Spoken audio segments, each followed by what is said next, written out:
Assalamualaikum warahmatullahi wabarakatuh. Alhamdulillahirabbil alamin wa bihi nasta'in wa ala umuri dunya waddin.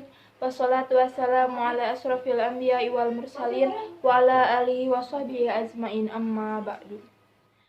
Marilah kita panjatkan puji dan syukur kehadirat Allah Subhanahu wa taala yang telah memberikan nikmat kepada kita. Sholawat beserta salam semoga tetap tercurah limpahkan kepada Nabi kita, Nabi Muhammad SAW, kepada keluarganya, para sahabatnya, juga kepada kita selaku umatnya, semoga mendapatkan syafaat darinya. Amin ya Allah ya Rabbal Alamin. Hadirin yang dirahmati Allah, dalam keadaan Indonesia yang sedang terpapar oleh virus COVID-19 ini, kita semua senantiasa menjaga kesehatan, menjaga jarak, agar terhindar dari penularan virus COVID-19 ini. Para ilmuwan berlomba-lomba mencari vaksin untuk pencegahan virus COVID-19 ini. Sama halnya dengan para ilmuwan pada zaman dahulu yang mencari obat untuk suatu penyakit dan mencari penemuan-penemuan lainnya. Salah satunya yaitu Jabir al-Muhayya. Beliau membaca surat Al-Hadid ayat 25-26 yang inti dari artinya yaitu besi itu turun dari langit. Sedangkan sepengetahuan beliau besi itu memang banyak ditemukan di bumi. Ternyata faktanya besi itu memang banyak turun dari langit. Besi atau Fe memiliki nomor atom 26 dan Fe stabil pada angka 57, di mana surat Al-Hadid adalah surat ke-57. Dan Al-Hadid sendiri berarti besi. Lalu teori ini dikembangkan terus-menerus oleh Dalton, sehingga Dalton dijuluki sebagai bapak atom sampai saat ini. Lalu selanjutnya ada Abbas bin Firnas. Beliau membaca surat Al-Mulk ayat 19, di mana inti dari artinya yaitu seekor burung yang belajar untuk terbang. Terbang secara perlahan dengan mengepakkan sayapnya secara perlahan terus-menerus hingga dia terbang dengan tinggi. Penemuan dari Firnas ini adalah sebuah pesawat di mana memang bentuknya sama seperti burung, namun pesawat ini di dalamnya dapat menampung banyak orang.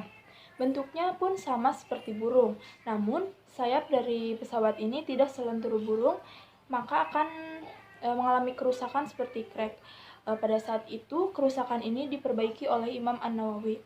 Namun sebelum itu tidak perlu jauh-jauh membahas ilmuwan dari berbagai negeri seperti Amerika, Afrika, Australia, ataupun Arab Saudi. Ternyata di Indonesia pun ada, yaitu Baharudin Yusuf Habibie. Selanjutnya yaitu yang kita kenal sebagai Avicenna, yaitu Ibnu Sina. Beliau membaca surat Sajdah ayat 5-11 yang inti artinya adalah dia mengatur urusan dari langit ke bumi, lalu dia naikkan lagi kepadanya dalam waktu 1 hari atau sama dengan lamanya yaitu 1000 tahun. Sebenarnya Ibnu Sina ini masih banyak penemuan-penemuannya seperti dalam bidang kedokteran, dalam bidang pendidikan yang masih dihargai, dilestarikan sampai saat ini. Berikutnya adalah Albert Einstein, orang yang paling tertinggal pengetahuannya. Lalu suatu saat dia dikeluarkan dari kelasnya.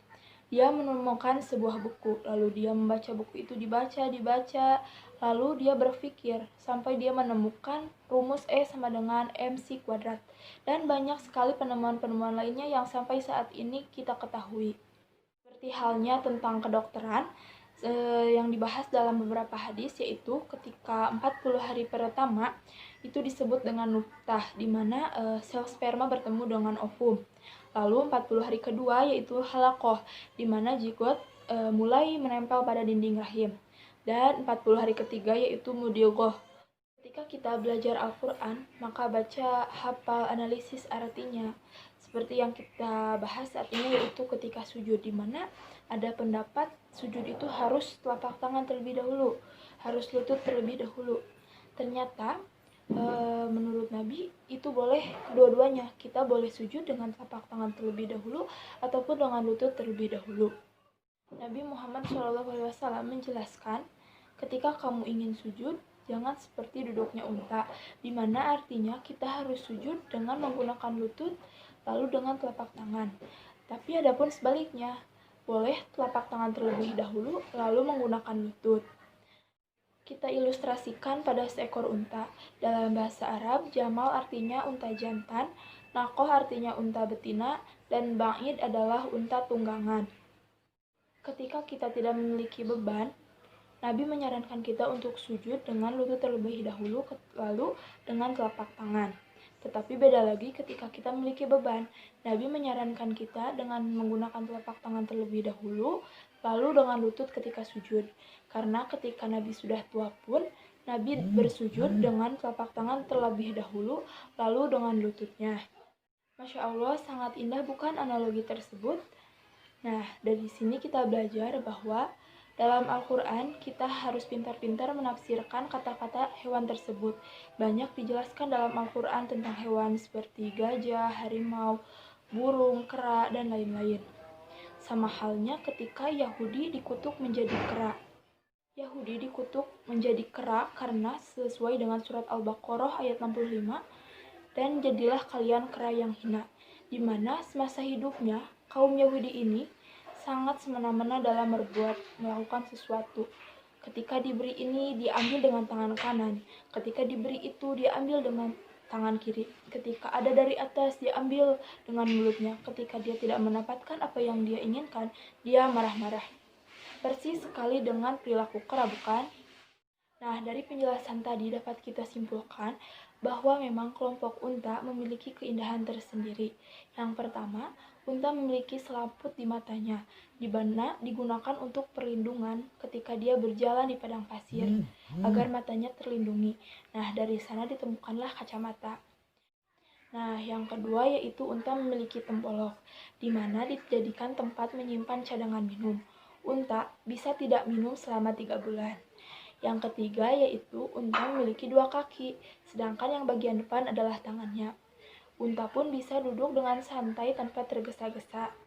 Hadirin yang dirahmati Allah, dari pembahasan-pembahasan di atas, para ilmuwan-ilmuwan itu dapat memberikan semangat kepada kita dalam mencari ilmu.